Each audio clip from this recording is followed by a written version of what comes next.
আজকে রুটিগুলা ফ্রিজে রাখবো, কারণ এই দেশে রুটি ফ্রিজে রাখার লাগে, বাইরে রাখলে নষ্ট হয়ে যায়। এই জন্য বাইরে রাখলে রুটি নষ্ট হয়ে যায়। তো এই ফুটিটা ফ্রিজে রাখতে আসি সুন্দর মতন করে, লাইনে লাইনে রাখতে আসি। আরবিতে বলে সবুজ বলে থাকে, আর আমরা তো বাংলা ভাষায় রুটি।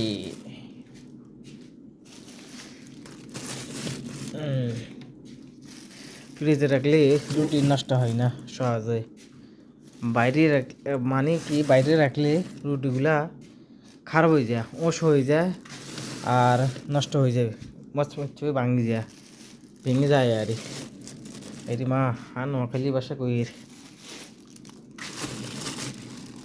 এই হইস না রে বেড়া, হইস না।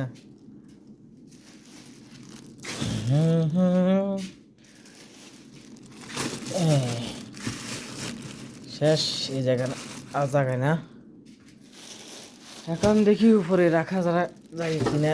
একটা এখানে রাখতে হবে, এই একটা ঢুকছে, এখানে একটা,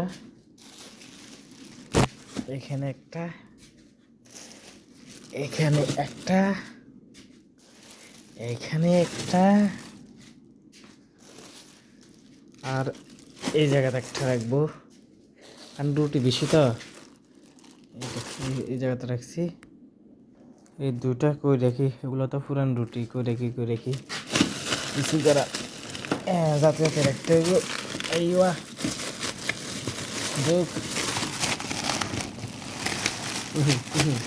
এখানে রেখে দিই গমটা, কারণ রাখা যায় না, উপরে লোড হয়ে গেছে। তো এভাবে স্টক করা রাখা হয়, কারণ আমরা প্রতিদিন তো আর বাখালা যাওয়া যায় না, মানে দোকানে যাওয়া যায় না। তো এইভাবে একদিনের রুটি কিনে আনি, এভাবে ফ্রিজে রাখি দিই। তো ভালো থাকবেন সবাই।